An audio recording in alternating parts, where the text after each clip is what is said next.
Hello and welcome to Hawkeye Nation. This is HawkCast, your Iowa football, basketball, and recruiting podcast brought to you by Hawkeye Beacon and Rivals.com. I'm your lead analyst and host, Eliot Clough, at Eliot Clough on Twitter, joined by publisher Adam Jacoby and eventually Ross Binder here on this Friday evening as he's finishing up four downs for us there at Hawkeye Beacon. Four thoughts, takeaways from tonight's loss, 20 to 17 loss to UCLA on the road. Before we get started talking about it here on HawkCast, make sure you hit that subscribe button, drop a like, drop a comment. Make sure you like and don't dislike the video. We've said this before. Don't dislike it because Iowa lost. That hurts us. It doesn't hurt the Hawkeyes. So please drop a like, drop a comment. Let us know how you're feeling after this fourth loss this season. Right now, Iowa's 6-4, heading into the second bye week of the year that has been quite a roller coaster. Adam, I mean, entering the year with playoff hopes and just, I mean, the way I characterize the Michigan State loss, I don't know if I said it on the pod, but the way I characterized it was shitting the bed. And I would characterize this one the same as well because we went into this game with predictions of 14 to 17 to 20 point win. And we did that against Michigan State too. And then they just go on the road and forget how to tackle, forget how to play offense, forget how to block guys. Like I don't mean that literally, but that's the way it looked. Yeah, this was another situation where Iowa looked almost unprepared for the game. That they looked unaware that UCLA was at least going to try to run the ball, right? They knew that Jalen, excuse me, that Jalen Berger had a lot of talent there at running back, but he was carving them up in ways that he had not been doing to any team all year. Same goes for TJ Harden. And the fact that you're not able to stop a team that can't run on anybody else when you're the Iowa Hawkeye defense, it boggles the mind, and it's so counter to what any of us expected when they brought back all these sixth year seniors, all these guys that had the opportunity to go to the NFL. They came back for this, you know, like that was a 3 point loss, but that was a decisive UCLA win. UCLA ran for 211 yards. UCLA, who was dead last in FBS and rushing. We're averaging less than 80 per game. Was it like 74.9, 73.9 for tonight? Something, right. Yeah. Low 70s, which I believe was also the forecast in Pasadena that day. And Yeah. they rushed for 211. That's one off of bowling. And this is not a situation of, oh, your Mike linebacker goes down, everything falls apart. That's not how things go at Iowa. Of course, Jay Higgins grabbing that hamstring. It didn't look like anything super serious. Maybe just pulled it, but we'll find out more, I'm sure, either post game or on Tuesday. And Jaden Harrell steps in. It's not like he played super well, but that's also, again, not a situation where if you're Iowa, you've got a guy who's been on the roster for a while, one of those linebackers who's decided to stay around. This is not the problem with the defense. It was a collective performance. And we're saying this when they forced three turnovers. That's how that I Right. mean, like had they not forced those turnovers, two of them were in the red zone. A fumble was into the end zone. Quinn Schulte had that pick on that duck that got messed up by Nick Jackson. There was only one. That Zach Lutmer pick was just like a typical turnover by the Iowa defense. And you can point to the offense's lack of production for this loss as well. Generally, if the Iowa generally the Iowa or excuse me, the defense isn't to blame, but it was both sides of the field tonight. Like Sullivan did not play well, and even when he was on the field, obviously they took him off because he looked like he was shaken up. But 6 of 9 for 157 yards. One was or two of those were on big plays. One was before halftime where they were playing that prevent defense, and then two picks. And both of those picks were bad. Andy had that Yeah. fumble. Why Yeah. aren't you sliding, man? Like he didn't learn to slide until it was too late. Yeah, and that was especially a disappointment because everybody knew that the QB depth chart was basically Brendan Sullivan and then behind him the abyss. Everybody knew that going into that game, um, which was in LA. And then, 15 more seconds of dead air, Deshaun Foster joke. No, but Deshaun Foster knew that going in there too. And the fact that Sullivan not only was giving, UCLA one shot to, get a clean hit on him when he barely gave any teams that clean of a shot, that clean of a hit on any snaps all year. And then all of a sudden he's, jogging to the sideline, right? And not protecting himself, not protecting the ball, and in none of these cases actually getting the first down or getting anything that merited taking these hits that he did not and should not have been taking. And on one of them, the one to the sideline where he got popped, like you said, he didn't get to the first down, and that hampered his ability to run later. You could see him limping on the field. Right, right. He was not close to 100% by the time that he threw that interception. And, you know, he came out after that pick, but he didn't get hit low on that pick either. Like he was already feeling the effects of that ankle injury on that last drive. And that's why he was so ineffective. Like that was proof that you can't bring him back in, to the folks who are asking if he was, quote, legit injured. You know, there were people wondering that, and it was the proof was already out there on the field. He was not going to be able to go. Yeah.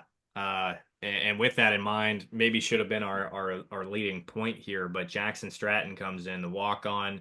Some folks referring to him as fifth string quarterback because James Rezar was there to start the year, but Stratton, I'm pretty sure he got in before Rezar did at Kids Day, if I remember correctly. So he was fourth string. That's the way I wrote him it, but I mean, heck, it doesn't really matter. He was on the field. Like, and I don't think anybody went into this season expecting Stratton to even get remotely close to the field. That's why he was probably playing practice squad linebacker just a few weeks ago, like some folks were saying on Twitter. So, but I mean, all things considered, like I don't think he was bad.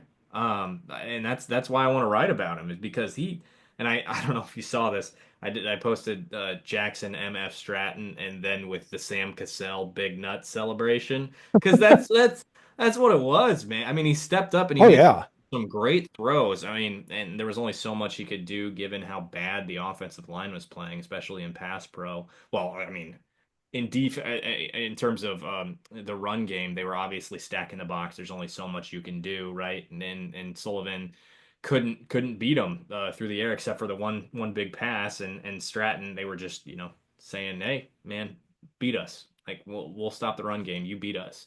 Um, Right, right. they so they knew that he was not going to hit that big play to Gill that Sullivan was able to make, right? Like they knew that was off the table. right, but he did make two big, well, not big explosive plays, but big throws for a walk-on transfer to make. I think they were both to Gill, weren't they? Yeah. Yeah, both to Gill, who had a phenomenal game too.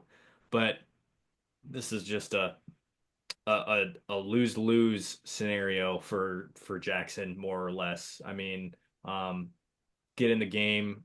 Well, I don't know if I'd characterize it as such. He had an opportunity there when they got the ball back with 4:49, and they just didn't capitalize. And Caleb Johnson was on the sideline for some reason. I'm hoping, I'm hoping that mm, I don't know how to phrase this, but why the hell was he on the sideline if he's not hurt? Right, right. That's the point to make. And some folks were saying, I won't even give that Twitter user a time of day, but if you have a Heisman type running back on your team, you put him in that situation if he's healthy. If he's hurt, fine, I get it. But you don't put Kamari Moulton out there, and that's no shade to Kamari.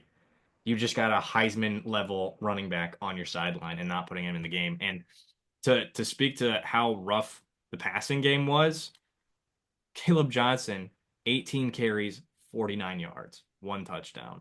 And it was on the first drive of the game after that Zach Lutmer pick.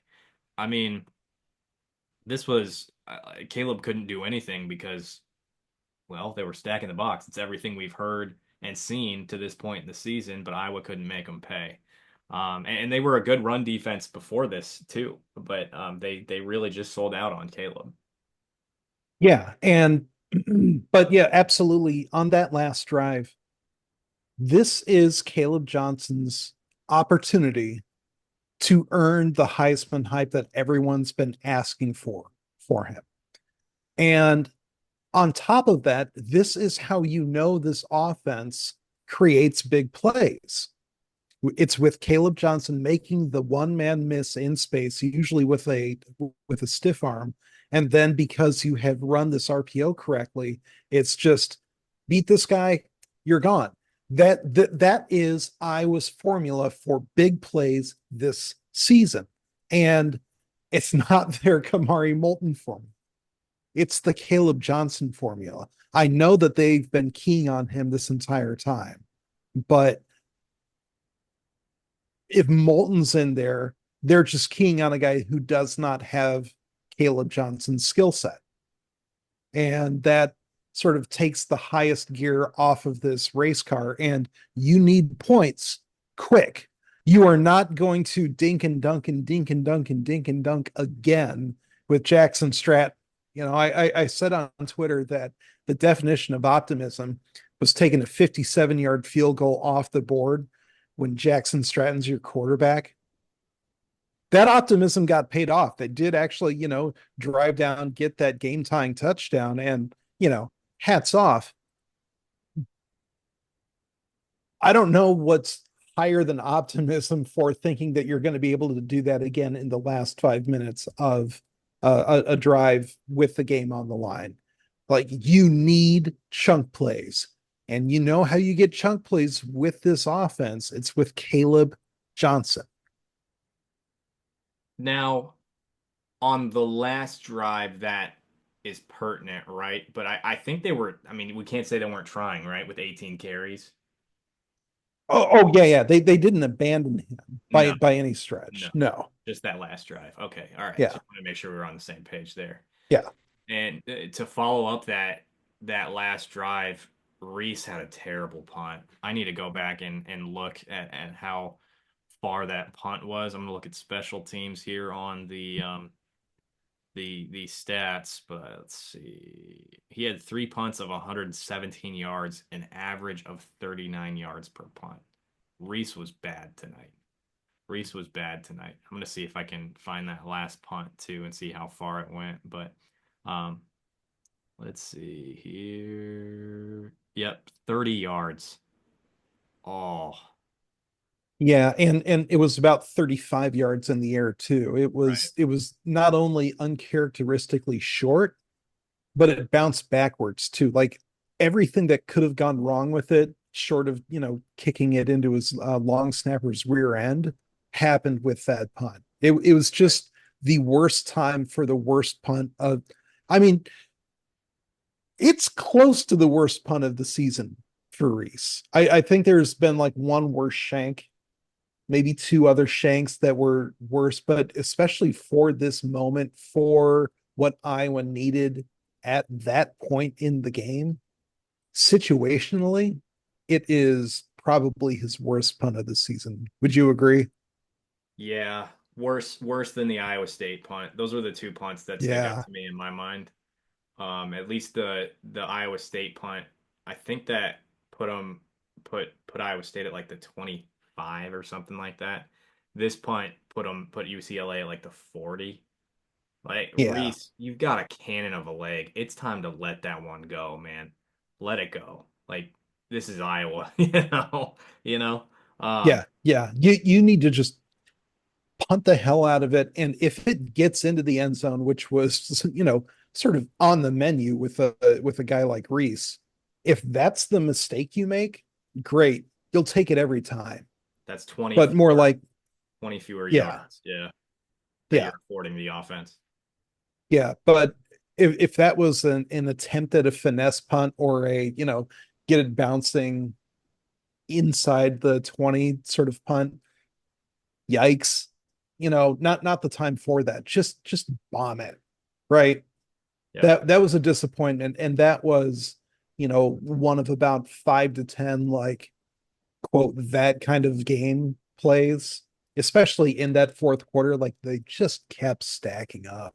right. The difference between last year and this year for this Iowa team is like they'll the same amount of bad plays stack up, except for it's half offense, half defense. Last year it was all offense, bad plays. Defense, you could blame the offense. You could say, oh, they're on the field too much, like that Penn State game, like Tennessee, like Michigan, right? Those are the games that come to mind anyway. But now you're looking at guys like Sebastian Castro, who was almost, I mean, you could almost say he was perfect last season, and he's getting beat on that out route for a touchdown against Yeah. UCLA. He's missing tackles. And of course, this isn't just Sebastian, but that's just one example, right? Yeah. Um, the defense, defensive line in particular, I mean, the UCLA, yeah, excuse me, the UCLA running back, they'd have an opportunity at the line of scrimmage, and then, oh, there he goes. Just plays like that, like you mentioned, they stack up. And this is it's a you could almost get the vibe, and this was my concern. This is what I mentioned at the top of the show. You and I both, I don't know if you did, if you dropped a score prediction in the premium post, but we all did on the preview for the Yeah. pod on I think we recorded on Wednesday, and we were all of mind that Iowa was going to win by 14 points. This is, yeah, like I said, and what I mentioned at the top of the show, and it looked like that to start.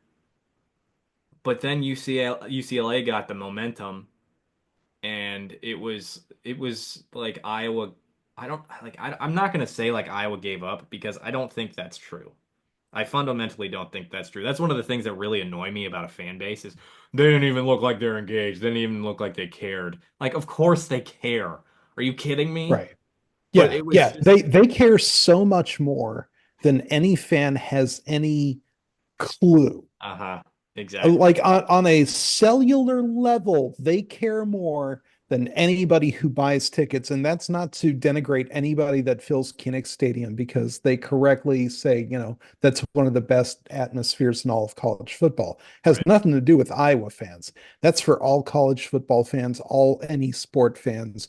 Anybody who is actually out there on that field, on that court, on that this or that cares on a near life and death level about this stuff. And you know, they probably wish they couldn't remember plays from 20 years ago, when they're my age now. That's it, that is sort of how much this sort of takes over how they're wired. So let's not ever, accuse a player of not caring about the game that they're playing. But, there are times when they're ready for those games to be over, certainly. And that's what it looked like tonight. And it looked like Yeah. that too early. It looked like they looked defeated. That's the way to put it. And I mean, you look at Brendan Sullivan on the sideline and he looked shook up, especially Yeah. after that first, or it was the pick and the turnover, the fumble.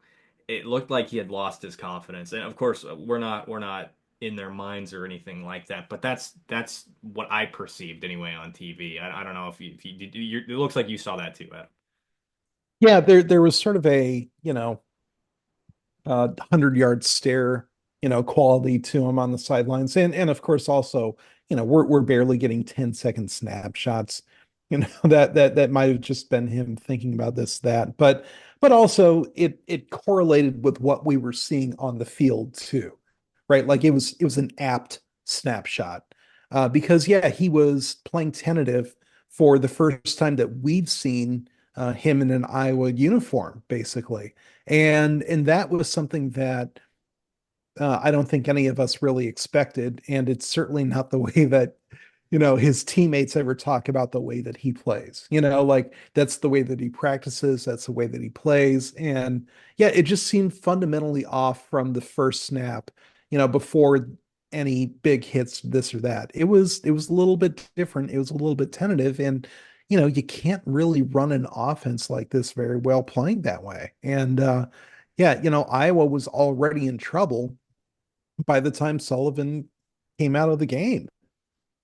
It I now that you mention it, I would say he did look a little tentative to start, save the 59-yard pass to Yeah. Jacob Kill. Um and But like on the field and how he sure. was, yeah, he didn't seem like he was playing at 110%. I think what I think is he appeared to look a little tentative to start again, save the 59-yard pass. But then he starts trying to run like he normally does and takes one of those big hits and he fumbles on that scenario or in that one particular play. And then it was just I Yeah. don't know. I don't know. I wouldn't exactly call it the yips or anything like that, but it just I think every athlete's been there where you just don't feel like you have it. And I think that permeated throughout the rest of the team. And I don't know that it started with Brendan, but after they gave up that 10-point lead, it was almost as if that was being said in every one of their minds is we don't have it tonight. And that was it. Yeah, and it was curious and a little bit disappointing how infectious that was. Yeah. You probably remember all the kerfuffle on Twitter about oh, momentum's not real. Oh, like yeah, yeah. Momentum is very real. So yeah, yeah. And the people that say that it's not is because yeah, correct. You can't quantify it on a spreadsheet. Momentum is not quantifiable, but it's real and it's mental, right? And Iowa found itself behind, the eight ball in terms of momentum, and that happens between the ears. And that is part of what's so unexpected about this happening to this defense. As I mentioned before, this is senior laden. This is everybody coming back for that one last ride.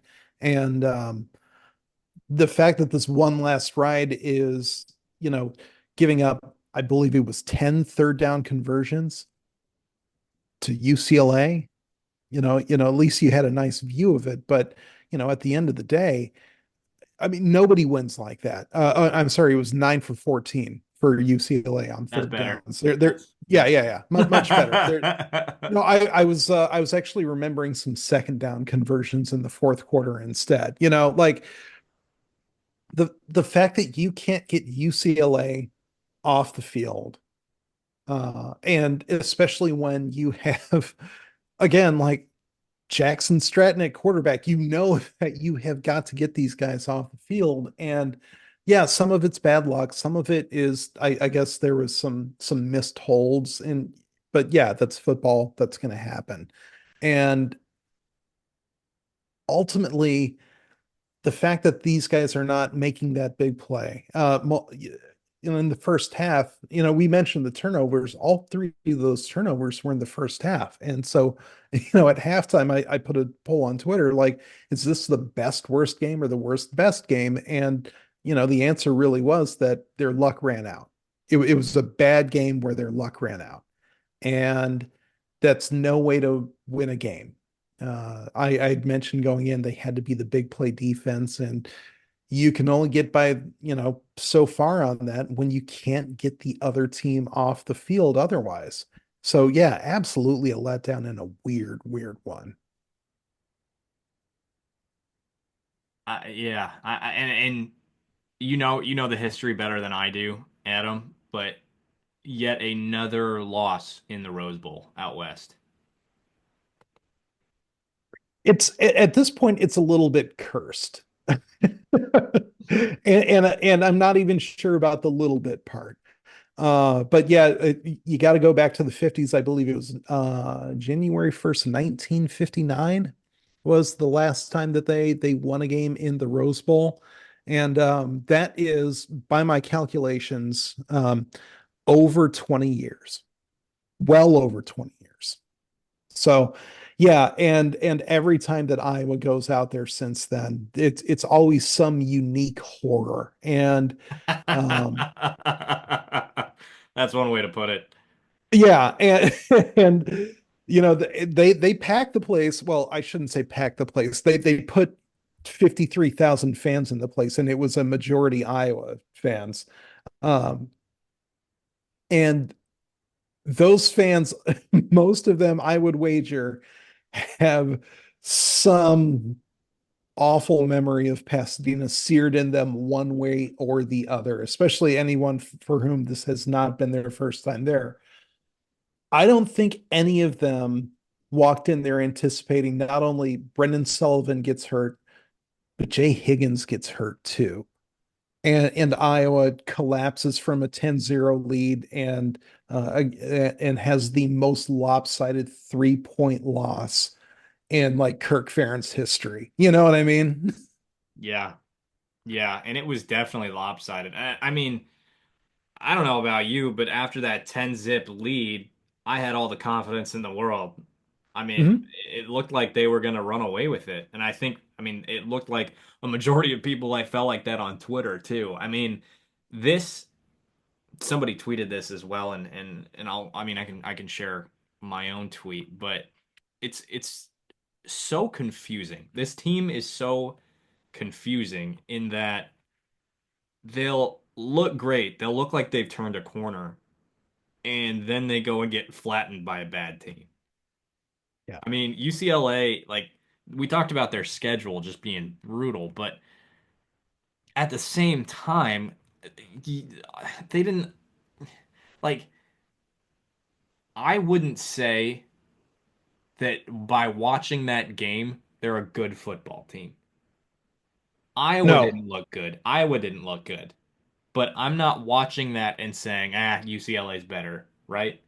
It's not UCLA. I mean, sorry, it is UCLA. It's not it's not Ohio State, right? Like Yeah. it's not even Penn State. It's not Indiana, which is such a weird thing to say. But I mean, I they did just beat Nebraska, right? They've shown some good things. But Iowa They is didn't even play disciplined football in no, this game. It's the no, thing of it. They didn't can't even play give them that. clean football. I mean, Garber's made some incredible throws. I'll give him that. Like some of them were dimes. And this was sort of what we were worried about in the podcast coming into this. Like if you get pressure on or if you blitz but don't get pressure, lethal. And when he could, sort of pick apart only five guys in uh, out in coverage while still being upright, still have some time to watch these routes develop. Yeah, he's nails when he can do that, and that's what I will let him do over and over.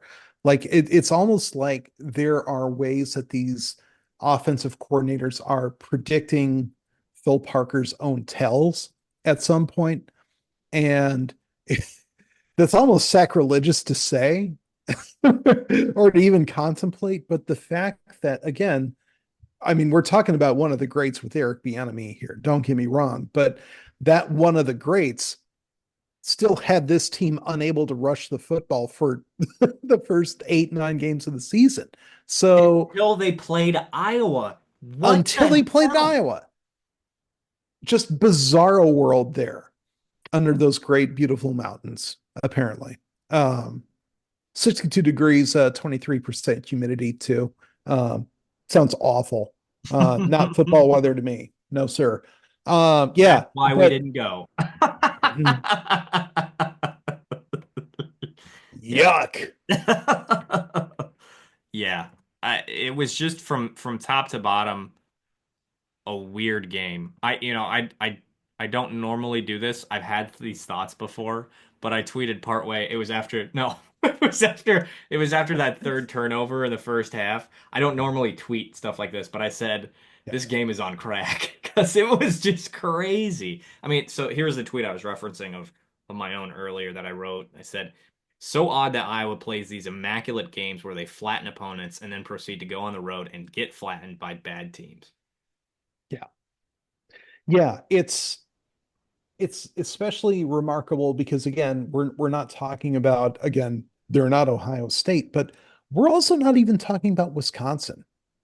We're not talking about teams that are, borderline like sneak into the conversation for, one of these New Year, these are bad. These are teams that are probably not going to make a bowl in UCLA's case. Yeah. Well, I mean, they are 4-5, so they might sneak in. I don't know what the rest of their schedule looks like, but that's at like I 6 and 6 think it's probably. rough, but I could be thinking of somebody else too. I'll pull it up. They have, oh my God. What the hell? They have Washington, USC, and Fresno State. Their last game of the season is Fresno State. According to Google, anyway. I'm gonna pull up their actual schedule, but yeah, I Is mean, this one yeah, of those AI schedules or is this uh, a real? yeah, like, and they'll probably lose to Washington. I don't know what the hell's going on with USC, but they'll probably lose to Washington, Yeah. and Iowa beat the shit out of Washington. Yeah. And the fact that we can't really predict how Iowa's going to play one week to the next is so contrary to everything that you basically expect out of these guys. And the one difference is the one guy who all he talks about at the press availabilities is consistency and preparation, and it was Jamari Harris. Jamari had a great game by and large. Even he gave up that third down conversion at the end, which was one of those night plays, exhibit 28 Yeah. at that point. But Harris was the one guy that seemed like he was really playing out there, first snap to the last. And the fact that we're not seeing that from other guys on the team with any regularity, yeah, just shocking. And I would probably say Ethan Hurkett had a pretty good game too. Um, Sure. I don't know, and there were a couple moments that I shared this as well, is that it looked to me like they had a shot at Garbers. They had a real shot to bring him down, and then he showed off some mobility, some pocket presence. And I don't think he's the mobile quarterback that Sullivan is, but he's mobile enough and seasoned enough to navigate his way out of the pocket and avoid going down. I don't think they sacked him tonight, which is the pressure they were getting at points made it No look, sacks. yeah, it made it look like they had an opportunity to, but I mean, only four, I Yeah, guess. they had 7 QB hurries and no sacks. I don't think I've ever seen a discrepancy like that before. I certainly can't remember the last time I've seen something like that. Yeah. Nick Jackson led the team in tackles with 12, 9 solo plus a tackle for a loss, a pass breakup. And it says there's no QB hurry. What would you call that almost sack he had where they threw the pick? I don't know Yeah. what the hell you'd call that. I don't know, maybe he got his hand on it when Garbers threw it and they called it a breakup. I don't know. But I mean, and to boot, I mean, Quinn Schulte almost had 2 picks tonight too. Had one go right through his hands. So Yeah. just missed opportunities. That pass by Stratton on third and whatever it was, 3rd and 5. They got a good run from Kamari Moulton. This is on that last drive. They got a good Yeah. run from Kamari Moulton to start, and then I think a no gain to Moulton, if I remember correctly. I might be wrong. But then Stratton had Bowie on the sideline and underthrew him and it hit the ground. So, I don't, there's no part of me that thinks any of this is Jackson Stratton's fault, first of all. It shouldn't have been on No, Jackson Stratton to start. This was just a bad game from top to bottom. No part of this is on Jackson Stratton. no. I mean, the fact that Iowa forced 1 3 and out, and the fact that Iowa gave UCLA the ball back with 3 minutes and 53 seconds to go, and all three timeouts, and the 2 minute don't call the warning timeout. and couldn't get them off the field. Like they let the Bruins rush for, or not exclusively rush, as it turns out, but they let the Bruins get 40 yards in those last 4 minutes. It was sort of a perfect microcosm of the game. But like, where's the defense stepping up? Where are you taking advantage of your own opportunities to get that ball back, to give Stratton that one last chance, and just not even coming close, really, to getting UCLA off the field when it mattered the most? In terms of the issues with like tackling early on in the season, something that came to mind is how little did they tackle during camp because they knew of their seniority that they had on the roster in guys like Jay Higgins and guys like Nick Jackson and guys like Sebastian Castro and Y.A. Black and Kyler Fisher and Quinn Schulte and Jamari Harris. Like how little are they tackling? But where we're at a point in the season where you can't reference August anymore.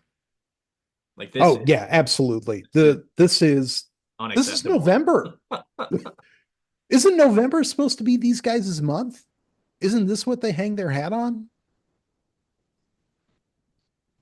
Not anymore, I guess. I mean, it's one game, right? But it's a bad game against a bad team. This is the second team that has been bad largely throughout the season with a new head coach. So not only are they gelling for the first time ever as a roster, as for the first time ever as a coaching staff, but Iowa with Kirk Ferentz, who's in his 26th year, right? Yeah. With a returning defense that has 8 of 11 returners and a new offensive coordinator that's name is not Brian Ferentz, this is just not stacking up the way that it should. I mean, you could go back to the start of the season and say, man, you know, if they don't make the playoffs or the playoff, I wouldn't necessarily qualify it as a disappointment or as a failed year, but it's approaching that territory. Like if they lose to Nebraska, if they lose to Maryland, even though it's on the road, Maryland's not good. I mean, the Big Ten is just kind of a conglomeration of weird from middle to middle, that it's like that some of Yeah. the top Yeah. four teams, top three teams are really good. And then Purdue's really bad. And then everything in between is just crazy. So man, I don't know. And it shouldn't, with everything that I just listed about who came back, Kirk being around 26 years, this team should be better than this. Fifth QB, fourth QB, what have you. Like I, Yeah. I I can give mean, you a pass for that if you don't lose to Iowa State and if you don't lose to Michigan State, right? right. Right. And yeah, the fact that this is such a pattern. And even going back to Iowa State, what did it come down to? Not getting the opposing defense off the field in the fourth quarter when this was, something that you hung your hat on so much. And so, you're listing off the schedule and you're like, yeah, Maryland's not good.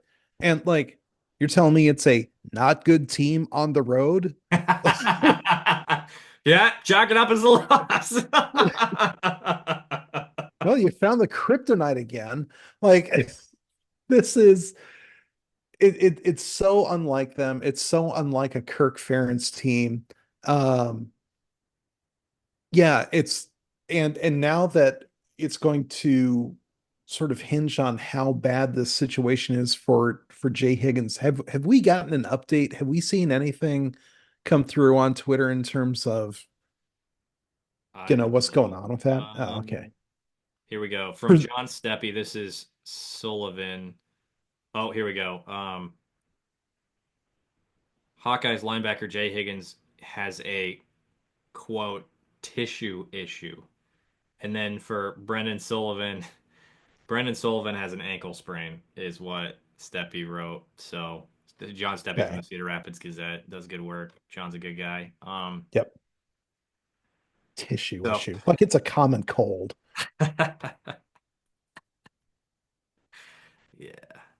Yeah. Oh, and in comes Ross. Hello, Ross. Welcome to the party. We were just talking about the updates on health.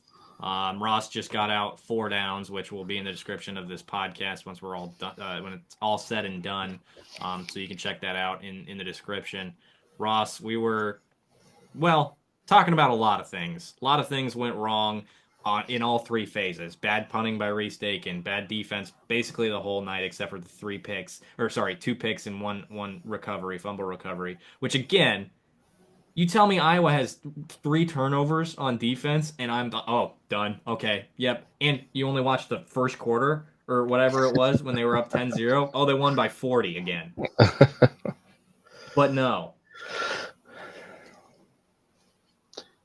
Yeah, I would have thought the same thing. It seemed like the first quarter was good. Iowa started well, 10-0 lead, forcing turnovers on defense, and the offense was actually moving the ball effectively. I think the turnovers were there were some worrying signs there because 2 of them did come right at the end of long UCLA drives, with UCLA right outside the Iowa end zone, getting ready to score. And so it was really opportunistic turnovers, but a lot of concern about the defense prior to that point. But yeah, everything went very, very badly for the most part after that. It really continued a trend that we've seen in road games for Iowa this year. I wrote about this in 4 downs, but the home road splits for Iowa this season are just stunning in how just weird they are. Let me see if I can get that up here quick. So at home, Iowa's defense this year ranks 5th in the Big Ten, allowing 270 yards a game, 4.5 yards per play. On the road, they have allowed 389 yards a game and 6 yards per play, which ranks 14th in the Big Ten. Like, that is a staggering difference. Obviously, tonight's efforts did not do anything to change that narrative. UCLA had over 400 yards of offense. And again, it was only those opportunistic turnovers that kept them from scoring more than 20 points in this game. They certainly were capable of posting more than that. I can stop there if you guys want to jump in. Yeah, I think one of the most disappointing parts of it, we were talking earlier about the fact that the fourth quarter is when you need to get these stops the most. And in the last 3 drives, after so the last 3 drives of the game, the drives that came after their 1 3 and out, they gave up an average of 10 plays for 46 yards on them. One of them was a missed field goal, one of them was a made field goal, and then one was UCLA almost mercifully running out the clock, but also pushing its rushing totals up over 200 yards on the game in the process too. So yeah, the fact that with the game on the line, so many opportunities to get UCLA off the field and just never taking advantage of them. And once those turnovers, stop coming around, once that well dried up, you got to do a way better job than that, especially when you have a limited offense that is going to take the field behind you too. You know that there's not going to be a whole lot of opportunities to get the ball back in advantageous ways. And sure enough, this is what happens when you don't. You mentioned that the defense not getting off the field in the fourth quarter, Adam. The defense has forced 1 punt in its last 2 road games, and 3 if you want to go back and include that Ohio State game, road game. I think for me, the thing that's most alarming about that, although it's just pretty bad on its face, I would say, but those last 2 road games are Michigan State and UCLA, 2 teams that are fighting to be bowl eligible. Like, it's one thing if Ohio State and they've got 15 guys who are probably going to get drafted, by the NFL. It's like if they push you around and run up and down the field, it's like, well, that sucks, but you know these guys are very talented. Michigan State and UCLA, just shoving Iowa around, running around them, over them, through them. Uh, that is not something we've been accustomed to seeing from a Phil Parker defense, but it's been an all too common sight, I have to say, the last 2 months. And what that does is takes away an opportunity from one of your big playmakers in Caden Weegan to make a play. So not only is it indicative of bad performance defensively, not only does it hurt you, not only does the other team score, but you're taking the ball out of Weegan's hands, who's had finally got his punt return for a score that was against Northwestern, and he had a pretty good return tonight too on a booming punt from UCLA. So it, it's it's another opportunity for one of your playmakers to make a play in a game where you need it, and you're not affording him the opportunity. And some of these throws that Garber's making and that have been made against the Iowa defense this year kind of look easy. Yeah. When was the last time Iowa's defense made things look easy for an opposing offense? And all the while, I've quoted myself here. I've said it before this season, but Connor Onion said it tonight too. Play-by-play announcer for Fox does an awesome job. Connor's a really good guy, and he said everything is hard, everything is difficult, and that's the way it looked for the offense tonight. Caleb Johnson could get nothing going. Well, going back to the defense for a second, you mentioned the struggles in the passing game. I think it starts up front, and just that pass rush isn't getting there. They had no sacks tonight, 4 tackles for loss, I believe. They did get credited with 7 quarterback hurries, so they were making Garbers move around and rushing him, but overall just not enough really impactful play by that front four. And that showed in what Garbers was able to do to keep drives moving, and especially in the running game. I mean, UCLA's running game just overpowered Iowa up front. So,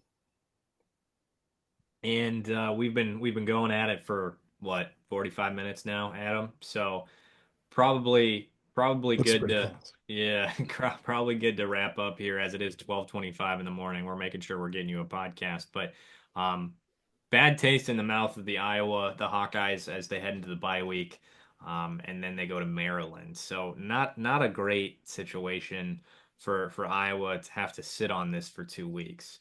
It's one thing, factor in the 24-hour rule, all of that, but to be in a situation where you did it again.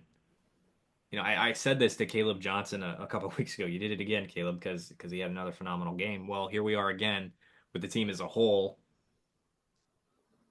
shitting the bed. And I really think that encapsulates these losses, man. Other than Ohio State, like push that one to the side. This team is too veteran and has too much talent, despite the injuries, despite all the excuses, to be laying an egg like this in several games this season. We're not talking about one game. We're not talking about Minnesota, where it was a fluke last year. We're talking about several games where this has happened this season. Yeah, and at the very least, there is also sort of the grim proof that this team actually does miss Cade McNamara. He would have been a sort of a pretty nice option. I think we do sort of have to throw that out, and that's not taking anything away from Jackson Stratton or anything like that. But this is sort of what we were worried about with the QB depth. But yeah, even if you do have a 6-year senior sort of in charge as opposed to somebody who just showed up a few months ago, maybe Iowa has more of that poise down the stretch. Maybe would be your hope. Eliot cites Michigan State. Yep. Yep. And No. then there's that too. Yeah. But yeah, regardless, this can't come down to, how well Cade McNamara holds up. That can't be what all this house of cards gets built on, No. because you knew going in that his health was going to be a concern. You even got Brendan Sullivan for it, right? Like, so it can't be just about whether or not this one guy or this other one guy is healthy and available. This team was supposed to be sturdy for situations like this. And instead, like you said, another tough loss down the stretch again and again. And Ross, was it 2010, 2011, where they had a lot of hype going in a very senior laden defense, and it was just fourth quarter But loss after fourth quarter loss? that was 2010 for sure. That was2010. coming Yeah. after the Orange Bowl season, bringing a lot of guys back, Claiborne, Ballard, They had um, they had Stanzi back that year too, didn't they? Stanzi Yeah. on offense, DJK, McNutt. Yeah, I mean that was a big expectation season, and it involved a loss out west. As a matter of fact, they went out to Arizona and in the wee hours of the morning lost a ugly, close, game. Not too dissimilar to Yeah. this one in some ways. But yeah, I definitely see what you're saying there, Adam. And yeah, the similarities there are notable. There are some definite echoes. So one little anecdote to tell for that season too. It The repetitiveness of Iowa's losses in the fourth quarter in that year got to the point where I was in a wedding party with my good buddy Dave. He was getting married that weekend. Oh, you're not supposed to do weddings, and yeah, whatever. Grow up, get over it. And so we're trying to cover the game on our phones, which, yeah, again, in 2010 was a vastly different experience than it is now, right? There was an ESPN, the app. It was like flip phone, try to connect to the internet with your antenna still up. But we're at the very least getting it to the point where we see that Iowa has taken the lead with like 5 minutes to go. It's like 20-17. I'm just like, oh, good news, guys. They've got it from here. And everyone just like, it's like gallows humor laughter all throughout the little like mini party bus that we were in. And sure enough, Iowa goes ahead and loses that game. It was no, it was 24-20. They're like, oh, they just got to keep them out of the end zone, guys. They got this. And yeah, of course they don't. And it's almost starting to become that sort of predictable with this team too. And again, like, that's a weird path to go down twice with a Kirk Ferentz team. But like I said before, history doesn't repeat itself, but it's really starting to rhyme now, guys. Really, really rhyming with 2010 now. And you don't want that at all. No, you do not. That is not an ideal situation for Iowa football. So with that, it is 12:30 in the morning Central Time. So we will wrap it up here. We appreciate you tuning in to this episode of HawkCast brought to you by Iowa.rivals.com. If you're not a premium subscriber yet, you can do that today. Iowa.rivals.com/subscribe. We're going to have post-game intel from this weekend there on Iowa.rivals.com. So stay tuned for that. As always, recruiting, men's basketball, women's basketball has kicked off. So we're always talking to people behind the scenes and learning as much as we can and sharing that with you there on Iowa.rivals.com. If you're watching here on YouTube, drop a like, drop a comment, let us know how you're feeling. It's all, as always, a safe space there in the comments. So let it out, and let us hear it there on YouTube. If you're listening on Apple Podcasts or Spotify, please leave that rate and review. Helps us out a ton. And then, of course, subscribe there so you don't miss an episode as well. I am Eliot Clough at Eliot Clough on Twitter, joined by Adam Jacoby and Ross Binder. And for now, we will see you next time.